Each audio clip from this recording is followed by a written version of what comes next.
সম্মানিত উপস্থিতি, কেমন আছেন আপনারা? বর্তমান বিশ্ব এমন একটা জায়গায় দাঁড়িয়ে আছে যার প্রত্যেকটা ডিপার্টমেন্ট ফিতনা এবং ফাসাদ দিয়ে ভর্তি। যে কোনো টপিক চুজ করেন, পরিবার, সমাজ, ধর্ম, রাজনীতি, অর্থনীতি, এমন কোনো সেক্টর নাই যেটা এখন ফিতনা এবং ফাসাদ মুক্ত। প্রত্যেকটা সেক্টরই ফিতনা এবং ফাসাদ।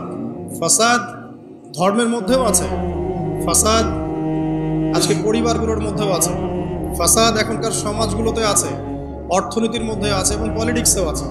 যেমনটা ফেরেশতারা বলেছিলেন আল্লাহ রাব্বুল আলামিনকে যে আতাজআলু ফিহা মান ইউফসিদু ফিহা ওয়া ইয়াসফিকুদ দিমা, হে আল্লাহ, আপনি কি এমন কাউকে পৃথিবীতে পাঠাতে চাচ্ছেন যে পৃথিবীতে গিয়ে ফিতনা এবং ফাসাদ সৃষ্টি করবে অথবা রক্তপাত ঘটাবে? কার ব্যাপারে কথা বলা হয়েছে? আদম সন্তানের ব্যাপারে। আল্লাহ পাক যখন ফেরেশতাদেরকে ডেকে বললেন, ওয়াইয ক্বালা রাব্বুকা লিল মালায়েকা, যখন ফেরেশতাদেরকে তোমার রব বললেন ইন্নী জাঈলুন ফিল আরদি খলিফা, আমি পৃথিবীতে আমার খলিফা পাঠাতে চাই, তখন ফেরেশতাদের উত্তর ছিল এমন, আতাজআলু ফিহা মান ইউফসিদু ফিহা ওয়া ইয়াসফিকুদ দিমা, হে আল্লাহ, আপনি কি এমন কাউকে পৃথিবীতে পাঠাবেন যে পৃথিবীতে গিয়ে ফিতনা এবং ফাসাদ সৃষ্টি করবে এবং রক্তপাত ঘটাবে? ওয়া নাহনু নুসাব্বিহু বিহামদিক ওয়া নুকদ্দিসু লাক, অথচ আমরা ফেরেশতারাই তো আপনার হামদ, সানা, স্তুতি এগুলো বর্ণনা করছি এবং আপনার পবিত্রতার জয়গান গাচ্ছি। আল্লাহ পাক তখন বলেছিলেন যে ইন্নী আ'লামু মা লা তা'লামুন, আমি যা জানি তোমরা তা জানো না। এখন বিশ্বের দিকে তাকালে আমরা দেখতে পারি ফেরেশতাদের কথা মাশাআল্লাহ ফলে গেছে। আপনি ধর্মের দিকে তাকিয়ে দেখেন, দেখবেন ধর্মের মধ্যে অনেক বিভক্তি সৃষ্টি হয়েছে, অথচ সমস্ত ধর্মের স্রষ্টা একজনই, আল্লাহ রাব্বুল আলামিন। আল্লাহ পাকই হচ্ছেন প্রত্যেক আদম সন্তানের একমাত্র রব, তিনি ছাড়া আর কোনো রব নাই। আছে, তারপরেও ধর্মীয় কনসেপ্টে আমরা বিভিন্ন মতবাদে বিভক্ত হয়ে গেছে এবং প্রত্যেক ধর্মগ্রন্থ যদি পড়েন, একটু টুকটাক পড়েন, আপনি দেখবেন প্রত্যেকটা ধর্মগ্রন্থেই বলা হচ্ছে যে আল্লাহ একজন, আল্লাহ একজন। যে কোনো ধর্মগ্রন্থ হাতে নেন, দেখবেন আল্লাহ একজন।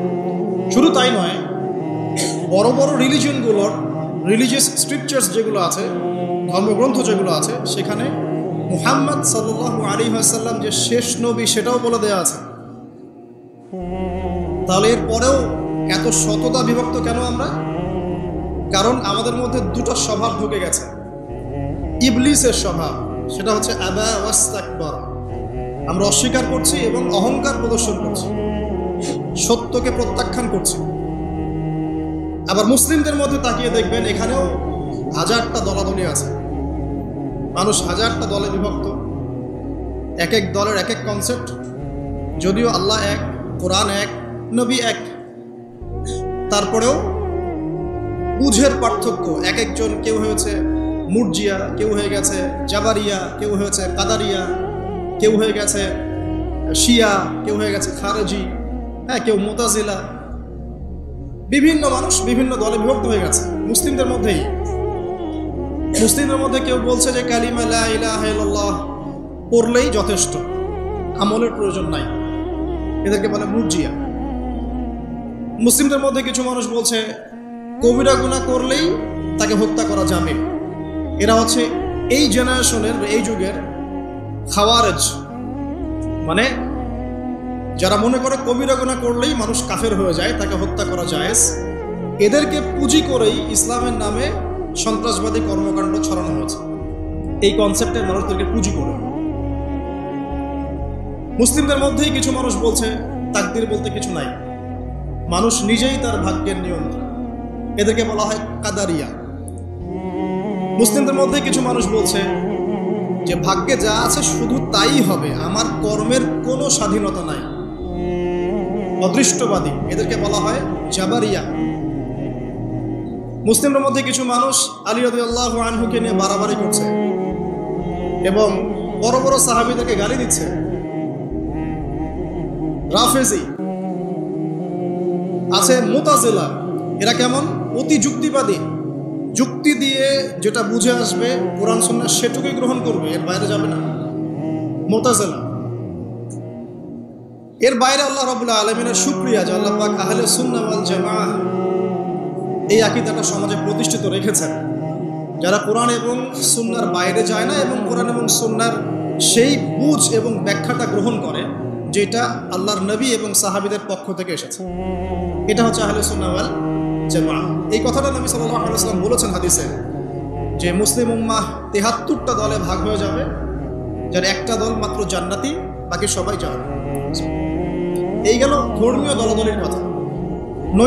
নৈতিকতার অবক্ষয় দেখেন মুসলিমদের মধ্যেই, দেখেন ম্যাক্সিমাম এখন কিন্তু সুদখোর।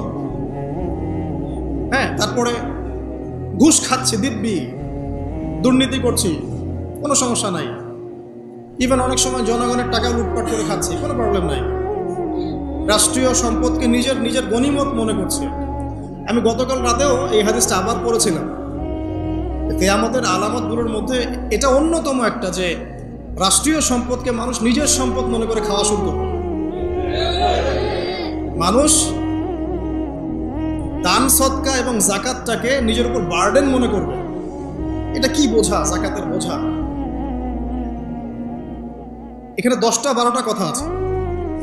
মানুষ খামর মানে মদ, মাআজিফ মানে বাদ্যযন্ত্র, তারপরে জুয়া, তারপরে জিনা, এগুলোকে মানুষ হালাল মনে করবে।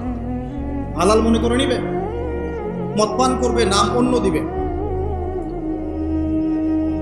আমানতদার ব্যক্তি হয়ে যাবে খেয়ানতকারী, আর প্রত্যেক খেয়ানতকার ব্যক্তিকে মানুষ মনে করবে আমানতদার।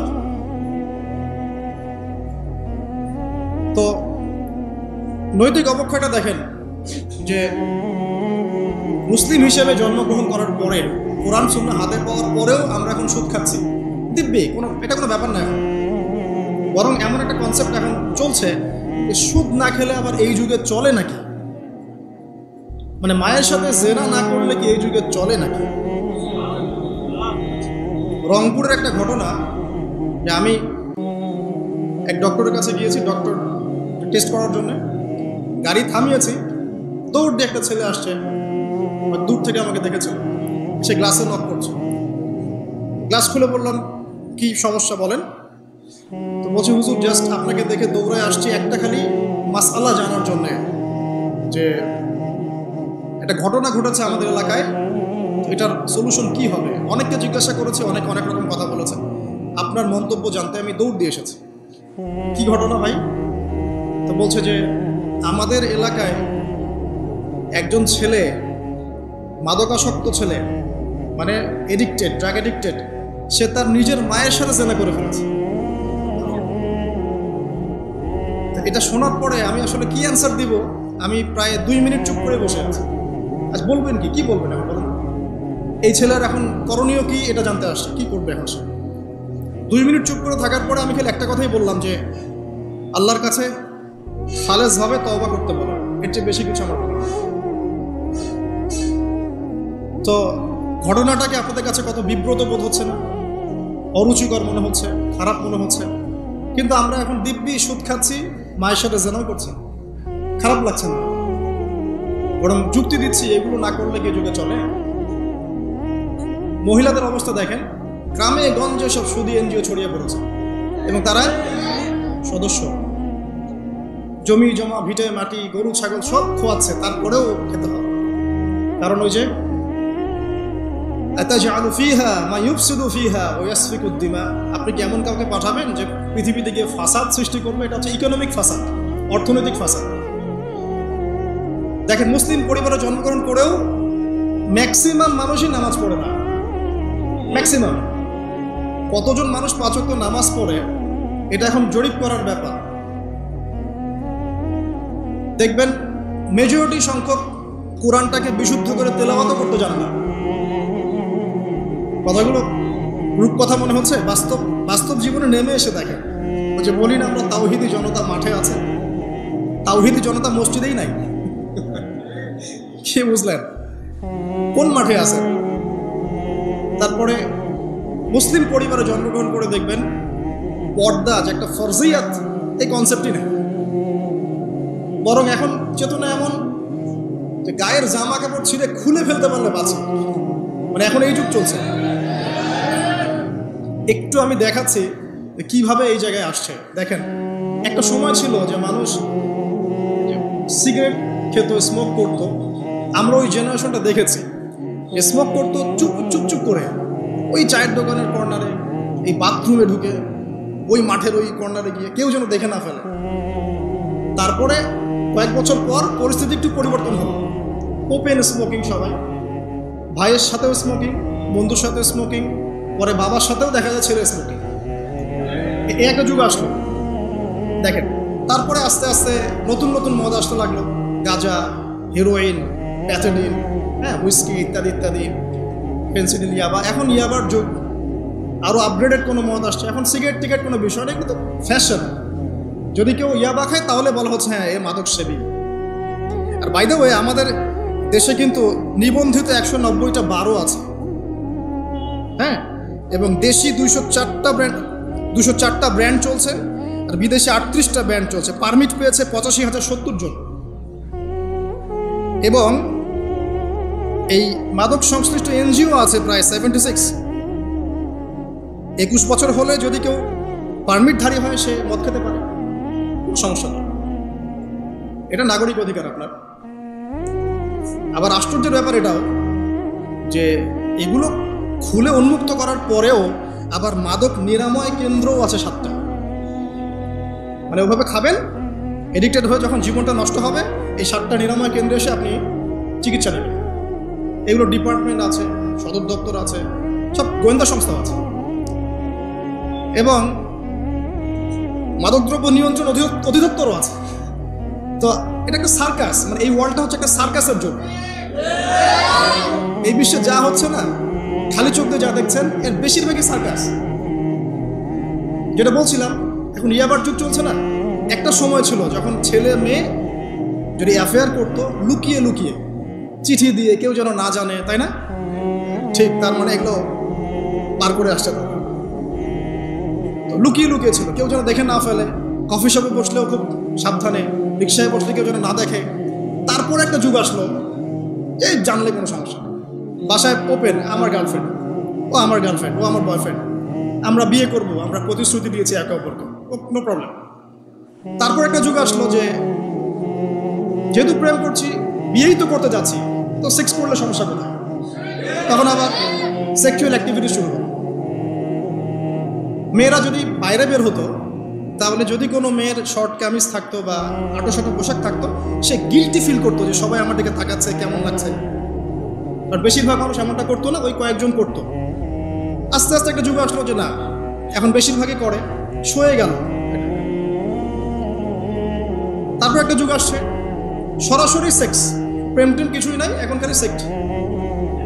পতিতালয়ে যাবো, সেক্স করবো, চলে আসবো। গার্লফ্রেন্ডের সাথে সম্পর্ক, আগে সেক্স, তারপরে বাজ বিচার করে দেখবো কোনটা ভালো। আর বাই দ্য ওয়ে, আমাদের দেশে 14টা পতিতালয় আছে, হ্যাঁ। আর এগুলো আমি বানিয়ে বলছি না, আপনি গুগল করলেই দেখতে পাবেন। তারপর একটা যুগ আসছে এখন যে হিজাব তো সরিয়েছি, তারপর আস্তে আস্তে ড্রেসটা একটু ছোট হলো, তারপর একটু টাইট ফিটিং, ঠিক আছে, একটু শর্ট করতে করতে এখন রেভলিউশন আসছে, এটাও খুলে ফেলে দিতে হবে, এটাও রাখা। আমি আপনাকে বলে দিই হাদিস থেকে, এরপর কি হবে। ওই যে গোপনে গোপনে জেনা এবং এই যে অল্প অল্প অশ্লীলতার যুগটা থেকে যখন প্রকাশ্যে জেনা আর অশ্লীলতার সয়লাভের যুগটা আসছে এখন, এরপরে হবে কি, মানুষ রাস্তাঘাটেই জেনা করে। রাস্তাঘাটে এইখানে কেউ সেক্স করতেছে, ওইখানে কেউ সেক্স করতেছে, ওইখানে দেখবেন, এইখানে দেখবেন। বিশ্বাস হচ্ছে না? এটা নবী সাল্লাল্লাহু আলাইহি ওয়াসাল্লাম বলেছেন যে কিয়ামত হবে না ততদিন পর্যন্ত, যতদিন মানুষ রাস্তাঘাটে আনাচে কানাচে জেনা করবে। তখনকার সবচেয়ে ভালো মানুষ যে হবে, সে কে জানেন?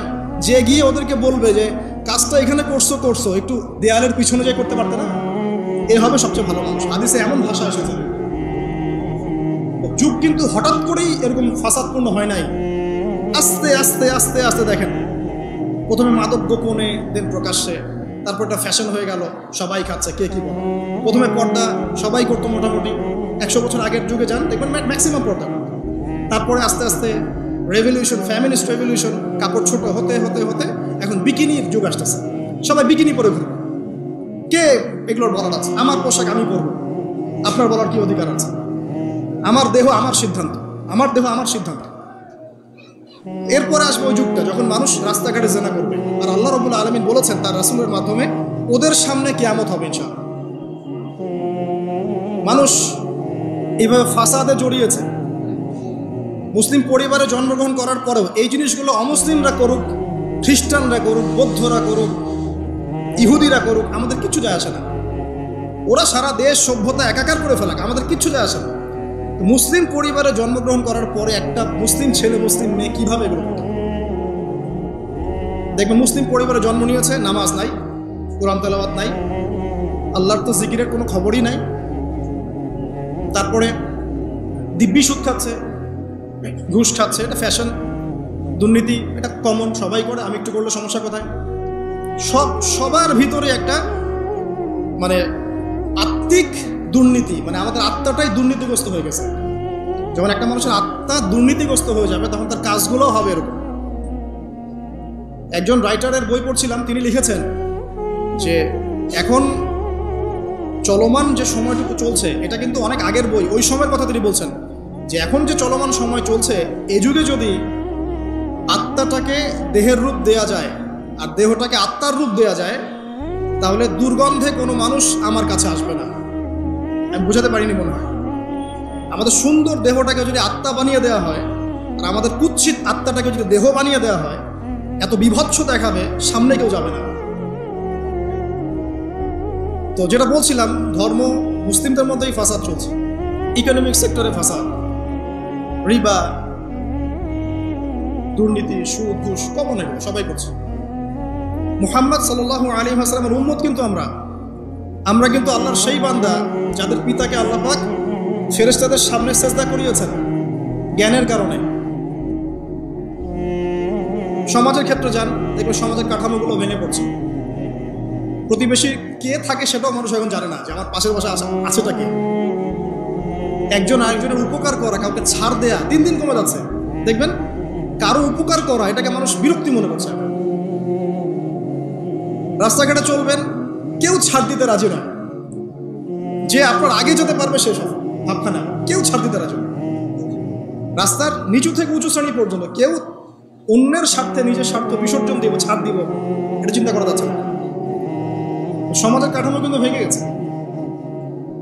রাস্তাঘাটে দেখবেন বেপরদামি, প্রিমিক্সিং, জেনা, অশ্লীল মুভিজ। সমাজের কাঠামো বলে কিছু নাই এখন, যা আছে একটা খোলস, ভিতর থেকে এটা পুরো পচে গেছে। কিন্তু পচলো কার কারণে? আমার কারণেই তো, আমার আপনার কারণেই পচেছে। তো কিভাবে হচ্ছে আমি সেদিকে যাচ্ছি। পলিটিক্সে যান, গ্লোবাল অ্যাফেয়ার্সে যান, ফাসাদ আর ফাসাদ। বিশ্ব নিয়ন্ত্রকদের এখন একটাই কাজ, যুদ্ধ বাঁধিয়ে দেওয়া আর অস্ত্র বিক্রি করা। কার কার মাঝখানে যুদ্ধ বাঁধাবে আর কোথায় কোথায় অস্ত্র বিক্রি করবে, এটাই টেন্ডেন্সি, কিচ্ছু না। মানুষের জীবনে কোনো মূল্যই নেই এদের কাছে। একটা বোমে যে ইয়েমেনের হাজার হাজার শিশু মারা যাচ্ছে, কোনো ফিলিংসই নেই। বাচ্চাগুলো মরে গেল, কি হয়েছে? মানে পিঁপড়া দোলে দিলে যেমন মানুষের কোনো ফিলিংস থাকে না, মানুষের জীবনের মূল্য এমন হয়ে গেছে। নবী সাল্লাল্লাহু আলাইহি ওয়াসাল্লাম এটা বলেছিলেন, শেষ জামানে হারাজ বেড়ে যাবে। হারাজ মানে হত্যা। কাতেল যে হত্যাকারী সে জানবে না লিমা কাতালা, কি জন্য সে হত্যা করলো। মাকতুল সে জানবে না যে লিমা কুতিল, কি জন্য তাকে হত্যা করা হলো। আর নিয়ন্ত্রণ শক্তি যারা সমস্ত বিশ্বটাকে ওদের দাসত্বের মধ্যে আনতে চায়। আর এই দাসত্বের পথে একমাত্র বাধা হচ্ছে মুসলিমরা, বাকিরা তো আর বাধা না। এই কারণে মুসলিম সমাজের মধ্যে এগুলো বেশি বেশি ছড়িয়ে দেওয়া হচ্ছে, পর্ন, জিনা, মাদক, এটা সেটা, যাতে করে মুসলিমদের আধ্যাত্মিক যে শক্তিটা এটা না থাকে। যখন আপনার কাছে আধ্যাত্মিক কোনো শক্তি থাকবে না তখন আপনি পরাজিত। তো সুদ ছড়িয়ে দিচ্ছে সারা ওয়ার্ল্ডে। সুদ কি আর বাংলাদেশ থেকে এসেছে? সুদ পশ্চিম থেকে আসছে। পর্নোগ্রাফি কি বাংলাদেশ থেকে আসছে? পশ্চিম থেকে আসছে। পৃথিবীর প্রথম পর্ন যে মুভি এটা তৈরি করেছে আমেরিকা, 7 মিনিটের ক্লিপস, ক্যালিফোর্নিয়া শুট করা হয়েছে। এবং তারপর আস্তে আস্তে সারা ওয়ার্ল্ডে ছড়িয়ে দেওয়া হয়েছে, সারা বিশ্বে এই পর্নের বিজনেস হয় $97 বিলিয়ন প্রতি বছর, যার মধ্যে $12 বিলিয়ন প্রফিট করে আমেরিকা। খোলামেলা কথা বলি, এটা ইন্ডাস্ট্রি একটা। এটা দিয়ে মুসলিম যুবকদের নৈতিক চরিত্রটাকে শেষ করে ফেলা হচ্ছে। আমাকে খুব ভালো মনে হচ্ছে, আপনাকে খুব ভালো মনে হচ্ছে, অমুক হুজুরকে খুব ভালো মনে হচ্ছে, চোখে এসব পড়ে নাই এমন একটা মানুষ খুঁজে পাওয়া যাবে না এই যুগে। এটা আমার বক্তব্য। ইল্লা মাশাআল্লাহ, ইল্লা মাশাআল্লাহ, যদি এমন কেউ থেকে থাকেন যে এইসব মানে কি বলবো ইন্টারনেট সেকশনের সাথে কোনো সম্পর্কই নাই, তার ব্যাপারটা হয়তো ভিন্ন। বাকি সবার চোখে এগুলো পড়ছে এবং এটা কমন। এবং এগুলো কিন্তু দিন দিন গ্রামে বাড়ছে বেশি। কারণ কি, শহরের মানুষ এগুলো দেখতে একটু অভ্যস্ত যে মেয়েরা এমনি হাঁটে অমনি হাঁটে, এরকমই ড্রেস পরে। আর গ্রামে তো এসব কম ছিল। যখন গ্রামে এই পর্ন চলে গেছে তখন গ্রামের যুবককে আর কে ঠেকায়। এখন সে প্রতিদিন দেখা যাচ্ছে গ্রামে গঞ্জে ধর্ষণ করছে, মেয়ে ওর কাছে একটা ভোগের বস্তু, পশুত্ব আর দমন করতে পারছে না, আক্রমণ। আর এসবের যেহেতু ইসলামিক কোনো বিচার হচ্ছে না, ইসলামিক লস কেমন, যে একজন চুরি করেছে, জুমার দিন নামাজ হবে, নামাজের পরে সমস্ত এলাকার লোকজন দাঁড়িয়ে থাকবে, সমস্ত এলাকার লোকজনের সামনে তার হাতটা কেটে ফেলে দেবে। এলাকার সব লোক দেখবে চুরি করলে এই শাস্তি হবে, ভয় আর চুরি করতে যাবে। কেউ কাউকে অন্যায়ভাবে হত্যা করেছে, তারও কেসাস করতে হবে এবং সেটা সবাই জানবে যে ও হত্যা করেছে, এ তাকে কেসাস করেছে। কেউ কারো চোখ উপরে ফেলেছে, ওরও চোখ। কেউ কারো হাত ভেঙে ফেলেছে, ওরও হাত। হাতের বদলে হাত, চোখের বদলে চোখ, কানের বদলে কান, কেসাস। ধর্ষণ করেছে, জনসমক্ষে সবার সামনে নিয়ে এসে দেনান কোর্ট বসে সাক্ষী প্রমাণ নিয়ে মৃত্যুদণ্ড। সবাই দেখবে যে মৃত্যুদণ্ড। প্রয়োজনে এই যে প্রজেক্টর লাগিয়ে দেখাতে, এই যে এই কাজ করেছে, এই শাস্তি। রাস্তাঘাটে ইফটিজিং হচ্ছে, মোবাইল কোর্ট থাকবে, ইফটিজিং হচ্ছে, রিপোর্ট প্রমাণ ধরা হবে, সাথে সাথে বিচার। এরকম একটা মাস করলে পরে দেখবেন অপরাধের মাত্রা বাড়ে না কম। আল্লাহর কসম করে বলছি, এটা ইনশাআল্লাহ 80% কমে যাবে ইনশাআল্লাহ। কিন্তু এটা করলে কি হবে জানেন? ওই যে পশ্চিমে বসে আছে বিশ্ব নিয়ন্ত্রণ সংস্থা, ওরা বলবে যে এই স্টেটের দিকে নজর রাখো, এরা মৌলবাদী হয়ে যাচ্ছে, এরা সন্ত্রাসী হচ্ছে, মানবাধিকার লঙ্ঘন করছে, ইত্যাদি ইত্যাদি। অর্থাৎ তুমি মিয়া সারা বিশ্বের মধ্যে লাখ লাখ মানুষকে বোম মেরে হত্যা করে দাও, তোমার মানবাধিকার লঙ্ঘন হয় না? সবখানেই ফাঁসা। হকটাকে মানুষ বাতিল মনে করছে, বাতিলকে মানুষ হক মনে করছে। সত্যবাদী তাকে মিথ্যাবাদী বলা হচ্ছে, মিথ্যাবাদীকে সত্যবাদী বলা হয়। এখানে মুসলিমদের জীবনের মূল্য কমে গেছে। এই সমস্ত প্রবলেমসগুলো আমাদের পক্ষে সলভ করা সম্ভব না। এখন সলভ করার মতো ক্ষমতা আমাদের নাই, অনেক ক্ষেত্রে আমাদের সেই জ্ঞানও নাই, এগুলো নিয়ে ভাবার সময়ও নাই। কিন্তু একটা জায়গায় আমরা ফোকাস করতে পারি, একটা জায়গায়। আজকের লেকচারের এটা সবচেয়ে মূল জায়গা। সেটা হচ্ছে আল্লাহ পাক আমাদেরকে স্ব পরিবার দিয়েছেন, তাই নাই? এবং এই পরিবারটা হচ্ছে একটা সমাজের গঠন একক। আমরা পড়েছি না গঠন একক? একটা জিনিস, একটা কোষ, তার মধ্যে গঠন একক আছে না, অণু পরমাণু আছে না? সমাজ হচ্ছে, সমাজের অণু বা পরমাণু হচ্ছে পরিবার। একটা সমাজে যদি 100টা পরিবার থাকে, তার মধ্যে যদি 90টা পরিবার সৎ হয়, আল্লাহওয়ালা হয়, ইসলামিক অনুশাসন মেনে চলে সত্যিকার অর্থেই, ইনশাল্লাহ ওই সমাজটা কিন্তু দেখবেন 8-10টা সমাজের চেয়ে ভালো থাকবে ইনশাল্লাহ। আর একটা সমাজে মনে করেন 100টা পরিবার আছে, 90টাই ইসলামের বিরোধী শক্তি, ইসলামের এগেনস্টে চলে, ইসলামের কোনো পরোয়া নাই, আল্লাহ পাকের হুকুম মাহকামের 5 পয়সা পরোয়া নাই। ওই সমাজের অবস্থা নিঃসন্দেহে দুনিয়াতেও ধ্বংস হবে, আখিরাতেও ধ্বংস হবে। আর এই সমাজগুলোকে নিয়েই তো একটা রাষ্ট্র হয় নাকি? আর এইভাবে রাষ্ট্র নিয়েই তো বিশ্ব। তাহলে ক্ষুদ্রতম যে জায়গাটা, সেটা কি? পরিবার। এই জায়গায় আল্লাহ পাক আপনাকে কর্তৃত্ব দিয়েছেন। এখানে কিন্তু আপনার উপর লাঠি কেউ ঘোরাচ্ছে না। আপনি অ্যাজ এ বাবা, আপনি পরিবারের কর্তা, অ্যাজ এ স্বামী আপনি পরিবারের কর্তা, ভাই আপনি পরিবারের কর্তা। আমাদের প্রথম স্টার্টিংটা এই ফ্যামিলি থেকে করা উচিত। তো আল্লাহ পাক এই বিষয়ে কি বলছেন আমি একটা বলে সামনে যাই, যে ইয়া আইয়ুহাল্লাযীনা আমানু, হে মুমিনগণ, আমাদেরকে আল্লাহ পাক বলছেন, হে মুমিনগণ, কু আনফুসাকুম ওয়া আহলিকুম নার, তুমি নিজে জাহান্নামের আগুন থেকে বাঁচো। আগে নিজের চরকায় তুমি তেল দাও, নিজে জাহান্নামের আগুন থেকে বাঁচো। ওয়া আহলিকুম নার, তোমার যে পরিবারবর্গ আছে এদেরকে জাহান্নাম থেকে বাঁচাও। এই বাঁচানোটা কেমন দেখেন, আপনাদের বাসায় ছোট ছোট বাচ্চা কাচ্চা আছে না? আছে তো? একটা বাচ্চা যদি আগুন ধরতে যায়, ধরেন ও বোঝে না যে আগুন কেমন হবে, ছোট বাচ্চা, আল্লাহ না করবে, সে ধরেন একটা কয়েল ধরতে যাচ্ছে, কয়লা ধরতে যাচ্ছে, হ্যাঁ, আগুন হাত দিতে যাচ্ছে, তো আপনি কি করবেন? আপনি তাকে সেভ করার চেষ্টা করবেন। সে যদি বলে না আমাকে ছেড়ে দাও আমি ধরবই, আপনি প্রয়োজনে একটা থাপ্পড় দিয়ে হলে সরাবেন, তাই না? এটা হচ্ছে বাঁচানো। আপনি আপনার শিশুটাকে এই যে হাতে আগুন নেওয়া থেকে বাঁচালেন। আল্লাহ পাক এটা বলছেন নিজে বাঁচো, পরিবার বর্গকেও বাঁচাও।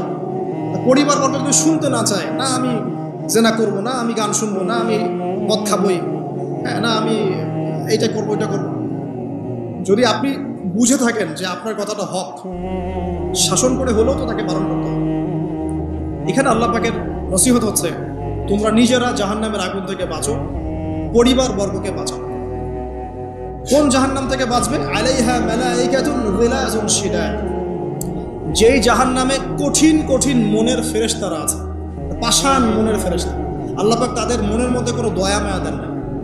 আমাদের মনে দয়া মায়া আছে না, এই দয়া মায়াও আল্লাহ পাক তাদেরকে দেন না।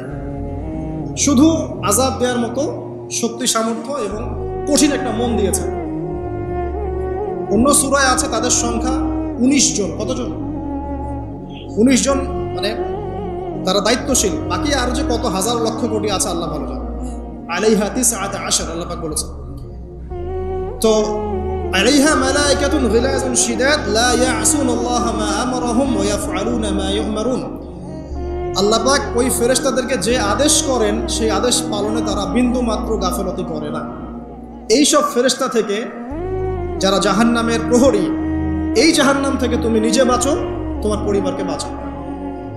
তোমরা যারা এখনো ফ্যামিলি শুরু করো নাই, যুবকদেরকে বলছি, তাদের জন্য এই অংশটুকু বেশি বেনিফিশিয়াল হবে ইনশাআল্লাহ। তোমাদের জন্য পথ চলাটা তুলনামূলক সহজ তাদের চাইতে যারা অলরেডি ফ্যামিলি ঢুকে গেছেন এবং বিপদেও পড়ে গেছেন, বা বড় হয়ে গেছেন, দীর্ঘ সময় পর্যন্ত আপনার ইসলামের এগেনস্টে চলেছেন বা আল্লাহর হুকুম আহকামের তোয়াক্কা করেন নাই, তাদের জন্য এটা অনেক কঠিন। কিন্তু যারা এখনো ফ্যামিলি স্টার্ট করো নাই বা কেবল স্টার্ট করেছো বা করতে যাচ্ছ, তোমাদের জন্য এই অংশটুকু বেশি। আল্লাহ পাক এখানে একটা মূলনীতি দিয়ে দিলেন, নিজে বাঁচতে হবে, পরিবারবর্গকে বাঁচাতে হবে। আর আমি আগেই বললাম, পরিবার বাঁচলে সমাজ বাঁচবে, সমাজ বাঁচলে রাষ্ট্র বাঁচবে। আসেন প্রথমে আমরা দেখি যে কোরআন কি বলছে। আদম এবং হাওয়া আলাইহিম আসসালাম, মনে আছে?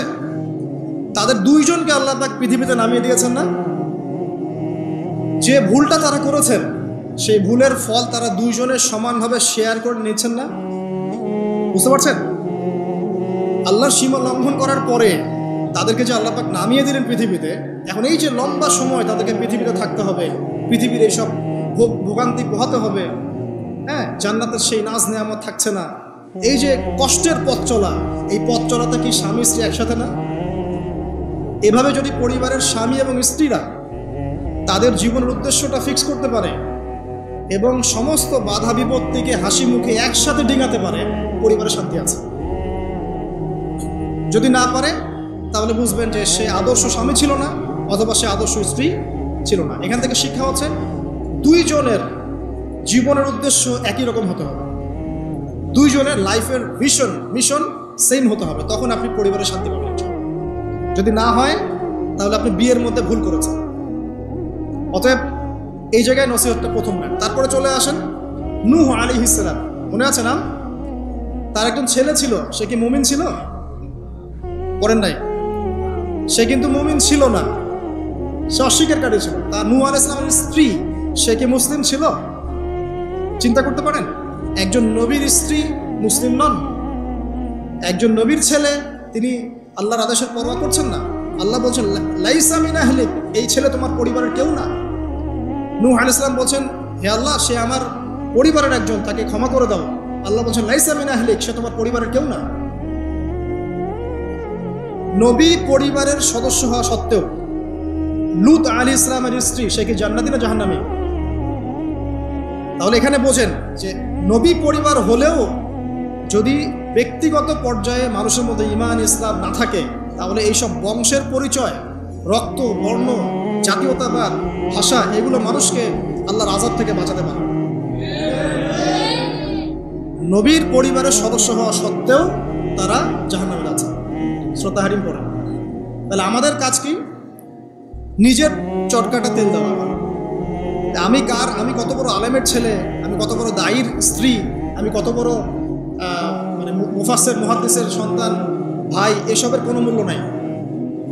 নিজে আমি ভালো কিনা, নিজে প্রকৃত মুসলিম মুমিন কিনা, এটার মূল্য আছে। এই কারণেই হয়তো আমাদের নবী সাল্লাল্লাহু আলাইহি ওয়াসাল্লাম তার মেয়ে ফাতিমা রাদিয়াল্লাহু আনহাকে বলছেন, হে ফাতিমা, হে আমার কলিজার টুকরা মেয়ে, হে আমার কলিজার টুকরা মেয়ে, তুমি শোনো, পৃথিবীতে আমার কাছে যা চাওয়ার তুমি চেয়ে নাও, পরকালে আমি তোমার কোনো হেল্প করতে পারছি না। অথচ আমরা জানি নবী সাল্লাল্লাহু আলাইহি ওয়াসাল্লাম সবার জন্য কি করবেন? সুপারিশ করবেন। সেটা অন্য বিষয়, তোমাকে তোমার হিসাব একাই দিতে হবে। নবী সাল্লাল্লাহু আলাইহি ওয়াসাল্লাম এটা বলছেন। একদিন তিনি বাসায় ঢুকলেন, দেখছেন আয়েশা রাদিয়াল্লাহু আনহা কান্নাকাটি করছেন। আয়েশা বলে রাখি, আয়েশা রাদিয়াল্লাহু আনহা সম্পর্কে আমাদের নবীজি বলেছেন, তাকে প্রশ্ন করা হচ্ছে, আপনি পৃথিবীতে সবচেয়ে বেশি কাকে ভালোবাসেন? তিনি বলছেন আয়েশাকে। তারপরে কাকে ভালোবাসেন? আবু বকর। তারপর কাকে ভালোবাসেন? ওমর। কথা বুঝতে পারছেন?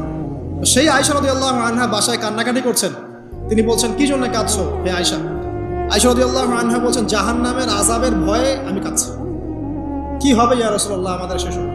তখন আল্লাহর নবী তার স্ত্রীকে বলছেন, যাকে তিনি সবচেয়ে বেশি ভালোবাসেন, তাকে বলছেন, তিনটা ক্ষেত্র বা তিনটা জায়গা আছে যখন পৃথিবীর কোনো মানুষকে চিনতে পারবে না পরকালে, এমনকি আমিও তোমাকে চিনতে পারবো। সেটা কি? যখন এই যে মিজানের পাল্লাটা দাঁড় করবে, যে এটা ভারী হচ্ছে না হালকা হচ্ছে, এ সময় কেউ কাউকে চিনবে না, কারো কথা কারো মনে থাকবে না। যে গার্লফ্রেন্ডের জন্য আপনি জীবন দিচ্ছেন তার কথা আপনার মনে থাকবে না। যে স্ত্রী সন্তানের জন্য আপনি সারা জীবন দুর্নীতি করে গেলেন তার কথা আপনার মনে থাকবে না। এমনকি যে স্ত্রীর কাছে আপনি অনেক প্রেমময় স্বামী, সেও আপনার কথা মনে রাখবে না যখন মিজানের পাল্লাটা উঠবে। দুই, যখন আমল নামা ছুড়ে দেওয়া হবে, আমল নামা এভাবে উন্মুক্ত করে ছুড়ে দেওয়া হবে, ইকরা কিতাবাক, তুমি আজকে তোমার কিতাব পড়ো, ওয়া কাফা বিনাফসিকা আল-ইয়াওমা আলাইকা হাসিবা, আজকে তুমি নিজেই তোমার নফসের হিসাব নেওয়ার জন্য যথেষ্ট। এই সময় আয়েশা আমি তোমার কথা মনে রাখতে পারি। আরেকটা হচ্ছে যখন মানুষ পুলসিরাত পার হবে, তখন কেউ কারো কথা মনে রাখবে না। এখান থেকে শিক্ষা কি? নূহ আলাইহিস সালামের পরিবারের সদস্য হয়েও তারা আল্লাহর আনুগত্য না করার কারণে জাহান্নামে যাচ্ছে। লূত আলাইহিস সালামের পরিবারের সদস্য হয়েও ঈমান না আনার কারণে তারা কি করছেন? জাহান্নামে যাচ্ছেন।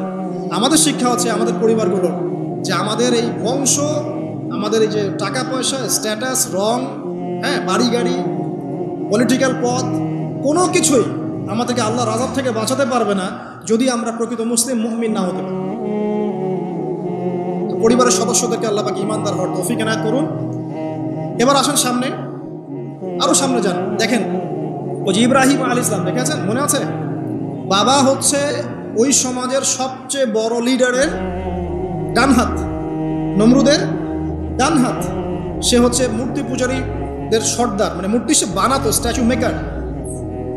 ইব্রাহিম আলাইহিস সালামকে আল্লাহ পাক ওই ঘরেই জন্ম দিয়েছেন যেখানে তার বাবা একজন শিরকের কাণ্ডারি। ইব্রাহিম আলাইহিস সালাম তাকে বোঝানোর চেষ্টা করলেন, বাবা এটা শিরক, এটা শয়তানের কাজ, এখান থেকে ফিরে আসো, আমি তোমার জন্য আল্লাহর কাছে দোয়া করবো ইত্যাদি। বাবা তার কথা শুনলো না। এটা তো এমন না যে তিনি শুধু একবার বলেছেন, তিনি হয়তো বলতেই ছিলেন, একদিন দুই দিন না, কিন্তু বলতেই আছে। এক পর্যায়ে বাবা তাকে বের করে দিলেন বাসা থেকে, ফাহজুরহুম, এরকম করে ইব্রাহিম আলাইহিস সালামকে বের করে দেওয়া। কিন্তু তিনি বললেন, সালামুন আলাইকুম, বাবা আপনার উপর শান্তি বর্ষিত হোক, আমার আব্বা আপনার প্রতি শান্তি বর্ষিত হোক, আমি আল্লাহর কাছে আপনার জন্য দোয়া করব। পরে যখন আল্লাহ পাক তাকে বললেন যে কোনো মুশরিকের জন্য তোমার দোয়া করার স্বভাব পাবে না, তখন থেকে ইব্রাহিম আলাইহিস সালাম দোয়া করা বন্ধ করে দেন। এখানে দেখেন, ছেলে, একজন যুবক ছেলে, তার মধ্যে ঈমান এসেছে, সে তার পরিবারের চলমান শিরকের বিরুদ্ধে কথা বলছে, প্রয়োজনে সে সেখান থেকে স্কিপ করেছে, তাকে বের করে দেওয়া হয়েছে, সে চলে গেছে, তারপরেও কিন্তু তাওহীদের সাথে শিরকের আপোষ করে নেয়। ইব্রাহিম আলাইহিস সালাম সামনে যান। ওই যে তার স্ত্রী হাজরা আলাইহিস সালাম তার সন্তান এবং স্ত্রীকে রেখে আসছেন কোথায় বলেন? মক্কায়, তাই না? মরুভূমিতে, খাবার নাই, পানিও নাই। এখন ইব্রাহিম আলাইহিস সালাম চলে যাওয়ার সময় তার স্ত্রী বলছেন যে আপনি কি আল্লাহর আদেশেই আমাকে ছেড়ে যাচ্ছেন? তিনি বলছেন হ্যাঁ। তখন তিনি বলছেন আল্লাহ পাক আমাদেরকে ধ্বংস করবেন না ইনশাআল্লাহ। এখানে খেয়াল করে দেখেন, তারপর সাফা মারওয়া সাই করলেন, জমজম পানি বের হলো, সেখানে কমিউনিটি গড়ে উঠলো। ইসমাইল আলাইহিস সালামের ঔরস থেকে পরবর্তীতে মুহাম্মদ সাল্লাল্লাহু আলাইহি ওয়াসাল্লামের জন্ম হয়েছে ওই ট্রাইবের মধ্যেই। তো এখানে খেয়াল করেন, এই যে সন্তান ইসমাইল আলাইহিস সালাম, তিনি যখন একটু বড় হচ্ছেন তখন ইব্রাহিম আলাইহিস সালাম আসছেন, এসে বলছেন আমি স্বপ্ন দেখেছি, ইয়া বুনাই আমি স্বপ্ন দেখেছি, ইন্নী আরা ফিল মানামি আন্নী আসবাহুক, আমি স্বপ্ন দেখেছি আমি তোমাকে জবাই করছি, ফানজুর মাযা তারা, তোমার কি রায় আমাকে বলো। এখন ইসমাইল আলাইহিস সালাম বলছেন, কিশোর ইসমাইল, ইয়া আবাতি, হে আমার বাবা, ইফআল মা তুমার, আপনি সেটাই করেন যা আল্লাহ আপনাকে আদেশ করেছেন। সাতাজিদুনি ইনশাআল্লাহু মিনাস সাবিরিন, ইনশাআল্লাহ আপনি আমাকে সবরকারী পাবেন। কার কথা এটা? ইসমাইল আলাইহিস সালামের কথা। এখন খেয়াল করে দেখেন, ইসমাইল আলাইহিস সালামকে কিন্তু তার বাবা 24 ঘন্টা কাছে রেখে মানুষ করেন নাই। কারণ তিনি থাকতেন ওই যে প্যালেস্টাইনে, সেখানে আরেকজন স্ত্রী আছেন সারা আলাইহিস সালাম, আসা যাওয়া করতেন। মূলত তাকে মানুষ করেছে তার মা হাজারা আলাইহিস সালাম, যেই সবরকারী আল্লাহর প্রতি তাওয়াক্কুলকারী মা বলেছিল, আল্লাহ যদি আপনাকে আদেশ করে থাকেন আমাদেরকে ছেড়ে যাওয়ার জন্যে, সেই আল্লাহ আমাদেরকে ধ্বংস করবেন না। ওই যে তাওয়াক্কুল, ওই যে সবর, তার গর্ভ থেকে আল্লাহ পাক জন্ম দিয়েছেন ইসমাইল আলাইহিস সালাম। যেমন মা তেমন সন্তান, যে সন্তান বলছে আমাকে জবাই করতে যদি আল্লাহ পাক আদেশ করে থাকেন আপনি করেন। তো ঘরের মধ্যে স্ত্রীরা, আমাদের ঘরের স্ত্রীরা যদি হাজারা আলাইহিস সালামের মতো না হতে পারে, সবরকারিনী এবং আল্লাহর প্রতি তাওয়াক্কুলকারিনী, আমাদের বোনেরা, আমাদের মায়েরা যদি হাজারা আলাইহিস সালামের মতো সবরকারিনী হতে না পারে, আল্লাহর প্রতি তাওয়াক্কুলকারী হতে না পারে, তাহলে তাদের গর্ভ থেকে কোশ্চিন কালেও ইসমাইলের জন্ম হবে না। কথা বুঝতে পারছেন? তাদের গর্ভ থেকে কোশ্চিন কালেও ইসমাইলের মতো সন্তানের জন্ম হবে না এবং ইসমাইলি প্রজন্ম গড়ে উঠবে না। এই জন্যই আপনি তাকিয়ে দেখেন, ম্যাক্সিমাম পরিবারের সন্তান এখন বেলাইনে চলে গেছে। কারণ কি জানেন? মায়ের সমস্যা আছে। শুধু বাপেই সমস্যা থাকে না, মায়েও সমস্যা থাকে। মায়ের ফিতরাত সন্তানের মধ্যে চলে আসে। তো নারীরা যদি আল্লাহর আনুগত্যশীলা না হয়, মুমিনা মুসলিমা, 5 ওয়াক্ত নামাজ পড়া, লজ্জাস্থানের হেফাজত করা, খাস পর্দা করা, হ্যাঁ, স্বামীর আনুগত্যকারী, প্রেমময়ী, তারা যদি না হতে পারে, সবরকারিনী, তাওয়াক্কুলকারিনী, তাহলে ওই মায়েদের গর্ভ থেকে আপনি ইসমাইলের মতো সন্তান কিন্তু পাবেন না। ইল্লা মাশাআল্লাহ, ইল্লা মাশাআল্লাহ। আরো সামনে যান, দেখেন নবী মুসা আলাইহিস সালাম একজন ব্যক্তিকে একটা ঘুষি দিয়েছেন, সেই ব্যক্তি ওইখানে স্পট ডেড। আর ফেরাউনের লোকজন তাকে ধাওয়া করছেন। মুসা আলাইহিস সালাম মিশর থেকে চলে গেলেন মাদিয়ান নামক জায়গায়। মাদিয়ানে আরেকজন নবী আছেন, তার নাম হচ্ছে শুআয়ব আলাইহিস সালাম। সেখানে গিয়ে তিনি গাছের নিচে বসে আছেন, দেখলেন দুজন মেয়ে দূরে দাঁড়িয়ে আছে, পানি নেয়ার মতো চান্স পাচ্ছে না। ওই কওমের লোকজনের শক্তি বেশি, তো তিনি একটু শক্তিশালী ছিলেন, মুসা আলাইহিস সালাম। তিনি গেলেন, গিয়ে শক্তি খাটিয়ে ওদেরকে পানির ব্যবস্থা করে দিলেন। দিয়ে আবার সেই গাছের এখানে এসে বসলেন, বসে আল্লাহর কাছে দোয়া করছেন, রব্বি, হে আমার রব, লিমা আনজালতা ইলাইয়া মিন খায়রিন ফাকির। এখানে কিন্তু তার কোনো গৃহ নাই, থাকার জায়গা নেই, খাওয়ার কিছু নাই, কোনো পরিচিত কেউ নাই, একদম নিঃস্ব শূন্য হাতে হাত উঁচু করে আল্লাহর কাছে বলছেন, রব্বি ইন্নী লিমা আনজালতা ইলাইয়া মিন খায়রিন ফাকির। হে আল্লাহ, আপনি আমার উপর যে অনুগ্রহটা বর্ষণ করবেন, আমি এর জন্য ভিখারি হয়ে বসে আছি। এবার আল্লাহ পাক ওই একটা মেয়েকে পাঠালেন। ওই মেয়েটা আসলো লাজুক ভঙ্গিতে, লজ্জাশীলতা, চোখ নিচু করে। এই যে এখনকার এই যে ব্লাউজ ছাড়া শাড়ি পরা জেনারেশন না, এরা চক্ষু নিচু করে আসলেন। এই হাঁটাটাকে আল্লাহ পাক প্রশংসা করেছেন। সে লজ্জাশীলতার সাথে হেঁটে আসলো, এসে মুসা আলাইহিস সালামের সামনে দাঁড়িয়ে চক্ষু নিচু করে বলল যে আমার বাবা আপনাকে ডাকছেন, আমার বাবা আপনাকে ডাকছেন। এই লজ্জাশীলতা মেয়েদের মধ্যে কোথায় পাবেন? এখন একটা হাদিস আছে, যখন তোমার মধ্যে লজ্জা থাকবে না, তোমার দ্বারা যে কোনো পাপ করা সম্ভব। হাদিস আছে, যে কোনো পাপ করা সম্ভব। বিকিনি পরেও কয়দিন পর ঘুরবে এরা, আমি বলে দিচ্ছি, দেখে নিন ইনশাআল্লাহ। এবং এই আন্দোলন করতে করতে এক পর্যায়ে এমন একটা অবস্থা হবে, দেখবেন যে ওটা পুরো রাস্তায় ঘুরছে। মানে ওরা দেশটাকে ওই আমেরিকান এবং ব্রিটেনদের পশ্চিমা সংস্কৃতির রঙে সাজাতে চায়। আর এই নোংরা অসভ্যতার নাম দিয়েছে প্রগতিশীলতা। শয়তান অনেক বেশি প্রগতিশীল ছিল এবং এখনো আছেও। ওই মেয়ের হেঁটে আসাটাকে আল্লাহ প্রশংসা করছেন। আসার পরে তিনি যখন বলছেন আমার বাবা আপনাকে ডাকছেন, তিনি গেলেন, তখন ওই শুআয়ব আলাইহিস সালাম বলছেন যে আমার এই দুই মেয়ে এই দুই মেয়ের মধ্যে একজনকে আমি তোমার সাথে বিয়ে দিতে চাই। মূসা আলাইহিস সালাম সেখানে বিয়ে করলেন। শর্ত হচ্ছে 8 থেকে 10 বছর, 8 থেকে 10 বছর তাকে তার ফার্মে চাকরি করতে হবে, কৃষিকাজ মানে গবাদি পশুর এখানে 8 থেকে 10 বছর তাকে সার্ভিস দিতে হবে, এটাই মোহর। তো এটা আমি এখন বুঝি যে মূসা আলাইহিস সালামকে আল্লাহ পাক এই যে রাখালের কাজ করিয়েছেন কেন জানেন?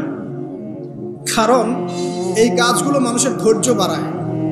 মূসা আলাইহিস সালামকে পরে আল্লাহ পাক বড় একটা দায়িত্ব দিবেন, এই কারণে তাকে ট্রেনিং দিচ্ছেন এখানে। তাকে আরো বড় একটা জাতিকে সামলাতে হবে যারা আরো অনেক বেশি উদ্ধত, অনেক বেশি গবাদি পশুর মতো। তারা কারা? ওই যে বনু ইসরাইল। চোখের সামনে দেখলো আল্লাহ পাক ফিরআউনকে ডুবিয়ে দিলেন, তারপর 40 দিনের মধ্যে আবার শিরক করা শুরু করে দিলেন। আমাদের নবী মুহাম্মদ সাল্লাল্লাহু আলাইহি ওয়াসাল্লামকে একজন কষ্ট দিয়েছেন। তো কষ্টটা এত ডাইরেক্ট দিয়েছে, এসে বলেছে আপনি ইনসাফ করেন, হে মুহাম্মদ সাল্লাল্লাহু আলাইহি ওয়াসাল্লাম, আপনি ইনসাফ করেন, আপনি ইনসাফ করছেন না। তো সাহাবীদের চোখ মুখ লাল হয়ে গেল যে এত বড় কথা নবীকে বলেন। তখন নবী সাল্লাল্লাহু আলাইহি ওয়াসাল্লাম বলছেন, দাঁড়াও, আমার ভাই মূসাকে তার কওম আরো অনেক বেশি কষ্ট দিয়েছে। মানে মূসা আলাইহিস সালামের কষ্টের কথা চিন্তা করে আমাদের নবী সান্ত্বনা নিচ্ছেন, যেটা তো কিছুই না। মূসা আলাইহিস সালামকে তার কওম আরো অনেক বেশি কষ্ট দিয়েছে। এই কওমকে সঠিক পথে চালানোর জন্য আল্লাহ পাক 8 বছর তাকে রাখালি করিয়েছেন। আপনারা জানেন কিনা জানি না যে বেশিরভাগ নবী কিন্তু কৃষিকাজ করেছেন, এটা জানেন? তো যারা কৃষিকাজ করছেন আপনারা এখানে নিজেকে হীনমন্যতায় ভোগার, ছোট মনে করার কোনো সুযোগ নাই। আপনি একটা নোবেল প্রফেশনের মধ্যে আছেন, খাঁটি প্রফেশনের মধ্যে আছেন, ঠিক আছে? তো দেখেন, এবার মূসা আলাইহিস সালাম একজন ভালো গার্ডিয়ান পেলেন, তার নাম শুআয়ব আলাইহিস সালাম। সেখানে বাড়ি পেলেন, সেখানকার জামাই, তিনি চাকরি করছেন, মানে তার সবকিছুই অনুকূলে। ওই যে দোয়া কিন্তু কবুল হয়ে গেল। সতী পুত পবিত্র একটা মেয়ে আল্লাহ পাক তাকে দিয়ে দিলেন। কারণ মূসা আলাইহিস সালাম ছিলেন অনেস্ট, মূসা আলাইহিস সালাম ছিলেন একটা সৎ ব্যক্তি, অনেস্ট, যিনি কখনো অশ্লীল কোনো পথে পা বাড়ান নাই। ঠিক তেমন একজন মেয়েকে আল্লাহ পাক তার জীবন সঙ্গিনী করে দিলেন। তাই আমাদের শিক্ষা হচ্ছে, আমরা যদি নিজেদেরকে পবিত্র রাখতে পারি, তোমাদেরকে বলছে ইনশাআল্লাহ তুমি তোমার জীবনে পুত পবিত্র নেককার স্ত্রী পাবে। কিন্তু তোমরা যদি এখনকার এইসব প্রলোভনে পড়ে যে না মদ, পর্ন, হাবিজাবি সব কিছুর মধ্যে ঢুকে যাও, মাদক ইত্যাদির মধ্যে, পুত পবিত্র নারী আসবে না। দেখবা যে এমন নারী তোমার জীবনে আসছে যে নিজেও পবিত্র না। কিফা কিরাম আল্লাহ পাক ব্যালেন্স করেন সবসময়, ইল্লা মাশাআল্লাহ। শুধু তাই নয়, শুআয়ব আলাইহিস সালামের মতো একজন গার্ডিয়ান তিনি পেলেন, যিনি তাকে দ্বীনের পথে হেল্প করলেন। পরবর্তীতে মূসা আলাইহিস সালাম নবী হলেন। এখান থেকে একটা প্রমাণ আছে, দলিল, সেটা হলো বাড়ির গার্ডিয়ান যদি দিনদার হয়, শুআয়ব আলাইহিস সালামের মতো সাপোর্টিং হয়, পরিবারবর্গকে দ্বীনের জন্য সাপোর্ট করছে, সেই পরিবারের মধ্যে শান্তি আসবে। এবং সেই পরিবারের যুবকরা সৌভাগ্যবান, যুবতীরাও সৌভাগ্যবান, সেই পরিবারের সন্তান সন্ততিরা সৌভাগ্যবান। তাই পরিবারের গার্ডিয়ান যারা আছেন, আজকের খুতবা শুনছেন, আপনারা সাপোর্টিভ হন, পরিবারকে দ্বীনের ক্ষেত্রে সাপোর্ট দেন, একটা ভালো প্যারেন্টিং করেন, আর সন্তানদেরকে সুন্দর প্যারেন্টিংসের মধ্যে নিয়ে আসেন। আসুন সামনে যাই, এবার একটু কনক্লুশনের দিকে যাচ্ছে, আসেন। তো কোরআনের পরতে পরতে এরকম দলিল আছে। আরো দেখবেন, ইয়াকুব আলাইহিস সালাম মৃত্যুবরণ করছেন, সন্তানদেরকে ডেকে বলছেন যে আমার পরে তোমরা কার ইবাদত করবে। মানে তিনি কনসিয়াস যে আমার পরে বাচ্চা কাচ্চারা আবার যেন বিভ্রান্ত হয়ে না যায়, তোমরা কার ইবাদত করবে ডেকে বলছেন। আর আমরা ওই সময় ডেকে বলতাম যে আমার ব্যাংকেরে 10 কোটি টাকা আছে, 1 কোটি ওকে দিস, 1 কোটি ওকে দিস, হ্যাঁ আমার জমি জমা এগুলা আছে, ওকে এটা দিস, ওকে এটা দিস। উনি ডেকে বলছেন তোমরা আমার পর কার ইবাদত করবে। সন্তানরা বলছে আমরা এক আল্লাহর ইবাদত করব, যার ইবাদত আপনি করেছেন, আপনার পিতাও করেছেন। সচেতন গার্ডিয়ান। সামনে যান, আপনি দেখবেন ইউসুফ আলাইহিস সালাম, যিনি যে জেলখানায় বন্দী হলেন, পরে মিশরের খাদ্যমন্ত্রীর দায়িত্ব পেলেন, তার বাবা ইয়াকুব আলাইহিস সালাম কাঁদতে কাঁদতে চোখ অন্ধ হয়ে গেল। দেখেন, যখন ইউসুফ আলাইহিস সালাম তার ভাইদেরকে বললেন এই যে রুমালটা, এই রুমালটা নিয়ে যাও, আমার বাবার চোখের উপরে দিবে, ইনশাল্লাহ সে দৃষ্টিশক্তি ফিরে পাবে। এটা পড়েন নাই মনে হয়, সূরা ইউসুফের মধ্যে আছে। এই রুমালটা যখন আমার বাবার চোখের উপর দিবে, তখন সে তার দৃষ্টিশক্তি ফিরে পাবে। তখন ওই রুমালটা যখন তারা বহন করে নিয়ে আসছেন, অন্ধ ইয়াকুব আলাইহিস সালাম তিনি বলছেন যে আমি দূর থেকেই ইউসুফের গন্ধ পাচ্ছি। সূরা ইউসুফ আর জুলাইখার প্রেম কাহিনী নয়, সূরা ইউসুফ হচ্ছে তার পিতা ইয়াকুব আলাইহিস সালাম এবং এই যে তার ছেলে ইউসুফ আলাইহিস সালাম, তাদের মধ্যে ভালোবাসার কাহিনী। এটা ভালো করে পড়েন, ভালো করে বুঝবেন। এখানে পিতার সন্তানের ভালোবাসাকে বোঝানো হয়েছে। এত ভালোবাসেন তিনি সন্তানকে। এখান থেকে শিক্ষা কি? শিক্ষা হচ্ছে পিতাদেরকে সন্তানদেরকে ভালোবাসতে হবে, আদর করতে হবে, কাছে থেকে বোঝাতে হবে। সবসময় শাসনের লাঠি ঘোরানো যাবে না। সন্তান যদি হোঁচট খায় তার হাতটা ধরতে হবে, ধরে বলবে, বাবা কি হয়েছে, আমি তো তোমার সাথে আছি। মা কি হয়েছে, হতাশ কেন হচ্ছে, আমি তোমার সাথে আছি। একটা রেজাল্ট খারাপ হচ্ছে তো কি হয়েছে, আমি তোমার সাথে আছি। বাবা নামাজ পড়ো, বাবা কোরআন তেলাওয়াত করো, আল্লাহকে ডাকো, আল্লাহ তোমার সাথে আছে। ওকে কনফিডেন্স দিতে হবে। যখন পিছন থেকে সন্তানরা কনফিডেন্স পাবে, এই সন্তানরা বড় হয়ে আত্মবিশ্বাসী হবে। আর পিছন থেকে যখন আপনি তাকে সবসময় শাসন করতে থাকবেন, জুলুম করতে থাকবেন, এ বড় হয়ে আপনাকে বৃদ্ধাশ্রমে পাঠাবে না তো কোথায় পাঠাবে? সন্তানদেরকে ভালোবাসতে হবে। এটা বলে রাখি, এখানে দেশে আবার 30টা বৃদ্ধাশ্রমও আছে। ইসলামে বৃদ্ধাশ্রমের কোনো জায়গা নাই। আর এখন আমি চলমান একটা পত্রিকা রিপোর্ট দেখলাম গুগলে, নাম করা পত্রিকা, নাম বলছি না। তারা বলছে এখন বৃদ্ধাশ্রম সময়ের দাবি। বৃদ্ধাশ্রম এখন সময়ের দাবি, নাউজুবিল্লাহ। আর ইসলাম বলছে সবচেয়ে সেরা অধিকার দিবে মাকে, তারপরে মাকে, তারপরে মাকে, তারপর বাবাকে। মায়ের পায়ের নিচে জান্নাত, বাবার সন্তুষ্টিতে আল্লাহর সন্তুষ্টি, এগুলো ইসলাম বলছে। আর এখনকার সভ্যতা আমাদেরকে বলছে যে বৃদ্ধাশ্রম এখন সময়ের দাবি। ইউসুফ আলাইহিস সালামকে যেভাবে ভালোবাসতেন তার বাবা, সন্তানকে ভালোবাসো। আমাদের নবী মুহাম্মদ সাল্লাল্লাহু আলাইহি ওয়াসাল্লাম মানুষকে যত ভালোবাসতেন, এর কারণ কি জানেন? ছোটবেলা থেকেই তাকে খুব ভালোবাসা দিয়ে মানুষ করা হয়েছে। তার মা তাকে ভালোবাসতেন, তার দুধ মা তাকে ভালোবাসতেন। তার দাদা আব্দুল মুত্তালিব তাকে সাথে করে নিয়ে ঘুরতেন, কাবার সামনে বসাতেন, বসিয়ে বলতেন তার নাম হচ্ছে মুহাম্মদ, প্রশংসিত। এই নামটা তখন আরবে কেউ রাখতো না। আমার এই নাতি, আমার এই ছেলের ছেলে ইনশাআল্লাহ এ বড় হয়ে নেতা হবে, এই কথা বলতেন। তাকে আত্মবিশ্বাস দিতেন। এমনকি তার দাদার ইন্তেকালের পর তার চাচা আবু তালেব মুসলিম না হয়েও সুদীর্ঘ সময় পর্যন্ত ভাতিজাকে সাপোর্ট দিয়েছেন। এই সাপোর্ট দেয়, কনফিডেন্স, এগুলো খুব ইম্পর্টেন্ট। এগুলোর ঘাটতি যখন হবে তখন এই যুব সমাজ পরিবারের সদস্যরা ফেড আপ হয়ে যাবে, মানসিক কষ্টে ভুগবে, মাদকের কাছে যাবে, অন্য একটা মেয়ের কাছে যাবে, পর্নে যাবে, আপনার মিউজিক্যাল ইনস্ট্রুমেন্টের কাছে যাবে। ঠিক আছে, আমরা শেষ করছি। এখান থেকে একটা শিক্ষা হচ্ছে যে আমাদের পরিবারের সদস্যদেরকে ভালোবাসা এবং তাদের প্রতি কনফিডেন্স দেয়া, তাদেরকে আল্লাহর পথে চলতে সাহায্য করা। ইনশাআল্লাহ দেখবেন যে তারা আপনাকে সম্মান করবে, আপনাকে একজন বন্ধু মনে করবে, যে না আমার পাশে কেউ আছে, আমি একা নই, এমনটা ফিল করবে। এটা খুব ইম্পর্টেন্ট। শেষ করার আগে এই যে কোরআনিক কিছু আমি জাস্ট এক্সাম্পল দিলাম, বিচ্ছিন্ন এক্সাম্পল যে কোরআনে এইভাবে আসছে। এছাড়া লোকমান আলাইহিস সালামের ঘটনায় আপনি পাবেন সূরা লোকমানের মধ্যে সন্তানকে ডেকে কত নসিহত করছে।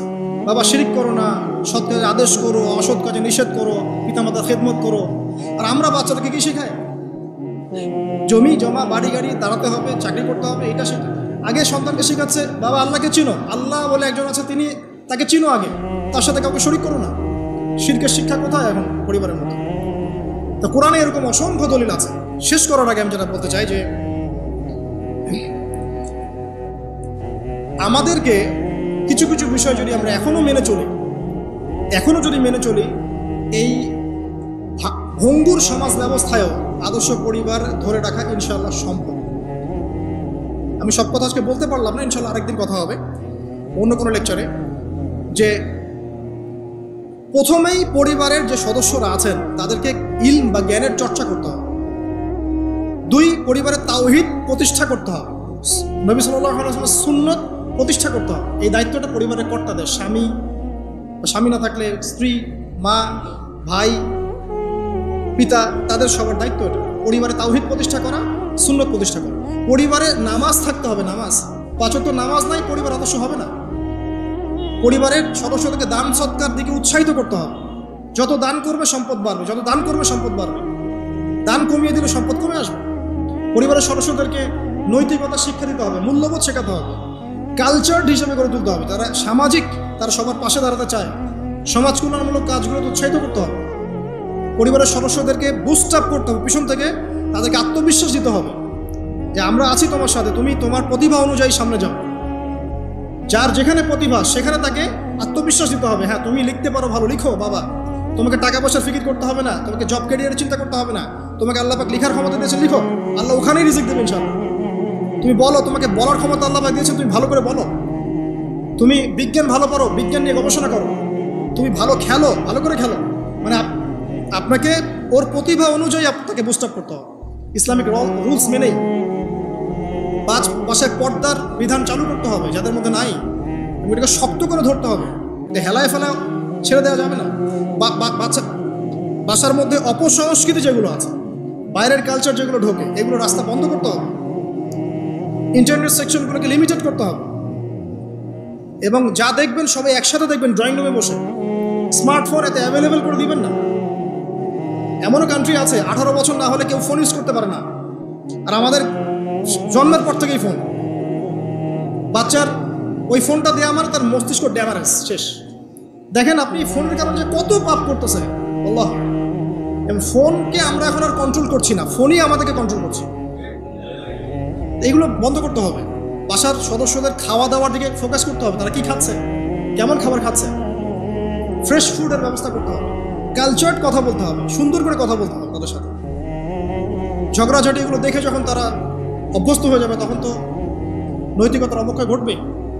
আরও কিছু বিষয় আছে, যেমন পরিবারে হৃদ্যতা ভালোবাসা পিতামাতার মধ্যে আছে কিনা, স্বামী স্ত্রীর মধ্যে আছে কিনা, এই বিষয়টা যেন ছোটদেরকে ইফেক্ট না করে খেয়াল রাখতে হবে। এভাবে যখন ইফেক্টিভ প্যারেন্টিং আসবে, পরিবার রিজিক হালাল, সলাত আছে, কোরআন আছে, জিকির আছে, তারা সমাজকরণমূলক কাজ করছে, ইসলামিক কমিউনিটির মধ্যে আছে, হ্যাঁ, সবার সাথে একটা হৃদ্যতাপূর্ণ সম্পর্ক আছে, তখন দেখবেন এই পরিবারের সন্তানরা ইনশাল্লাহ পরবর্তীতে গিয়ে ভালো কিছু করবে। এই পরিবারের মেয়েরা ইনশাল্লাহ শালীন হবে, এবং তারা যখন অন্য কোনো ঘরে যাবে ওই পরিবারও ঠিক থাকবে। তো দিনের জ্ঞান, আমল, হালাল রিজিক, সুন্দর প্যারেন্টিংস, এগুলোর মধ্য দিয়ে আমরা আদর্শ পরিবার গড়তে পারবো ইনশাআল্লাহ। আল্লাহ পাক আমাদের সবাইকে তৌফিক এনায়েত করুন। আমি লেকচারটা এখানে শেষ করছি। তো শেষ করার আগে আমি জাস্ট একটা বই সাজেস্ট করবো আপনাদেরকে। আমার হাতে একটা বই আছে, ইনশাআল্লাহ পরবর্তীতে কোনো এক জুমায় বা কোনো একটা সেমিনারে ইনশাআল্লাহ শুধুমাত্র এই বইটার উপরে আমি আলাদা একটা স্বতন্ত্র লেকচার বা সেমিনারের আয়োজন করবো ইনশাআল্লাহ। বইটার নাম হচ্ছে প্যারেন্টিং, জাস্ট সন্তান প্রতিপালন। জাস্ট দেখাচ্ছি বইটা, সন্তান প্রতিপালন, প্যারেন্টিং।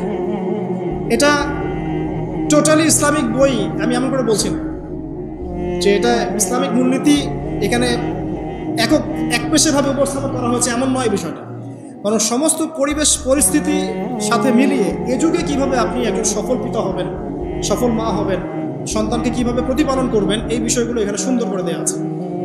বইটা আপনারা কিনতে পারেন, আল্লাহ পাক আপনাদেরকে তৌফিক দান করুন। এগুলো আমি আমার নিজে থেকেই বলছি, এটা বলতে আমাকে উৎসাহিত করেন, আমি নিজে থেকেই বলছি, বইটা আমি পড়েছি, ভালো লেগেছে। তো আমরা দোয়া করি আল্লাহ পাক আমাদের সবাইকে আদর্শ ইসলামিক পরিবার গড়ে দিন, আমিন। এবং যারা এখনো পরিবারে যায় নাই তাদেরকে আল্লাহ পাক সুন্দর, দিনদার, পবিত্র, নেককার স্ত্রী আল্লাহ পাক দান করুন। আমরা দোয়া করি যারা পরিবার গঠন করে ফেলেছেন এখন, তাদের মধ্যে যে ভুল ত্রুটিগুলো হচ্ছে এগুলোকে সংশোধন করার তৌফিক আল্লাহ পাক দান করুন। পরিবারের মধ্যে দ্বীনি জ্ঞানের চর্চা আল্লাহ পাক বাড়িয়ে দিন। পরিবারের মধ্যে তালিমের ব্যবস্থা করুন, পরিবারে হৃদ্যতা ভালোবাসার ব্যবস্থা করুন, বন্ধন শক্তিশালী করুন। আরও বলবো যে পরিবারের মধ্যে হালাল রিজিক আল্লাহ পাক ঢুকিয়ে দিন, হারাম থেকে বাঁচান। পরিবারে কোরআনের একটা চর্চা যেন প্রবাহমান থাকে, আল্লাহ পাক সে তৌফিক সবাইকে দান করুন। আল্লাহ পাক আমাদের আপোষে যে ইখতিলাফগুলো, ভুল বোঝাবুঝিগুলো, এগুলো থেকে আল্লাহ রাব্বুল আলামিন আমাদের এই পরিবারগুলোকে হেফাজত করুন। যখন পরিবার সুন্দর হবে ইনশাআল্লাহ তাআলা সমাজটা ভালো হবে। সমাজ যদি ভালো হয় ইনশাআল্লাহ তখন সত্যিকারের একটা সোনার বাংলা আমরা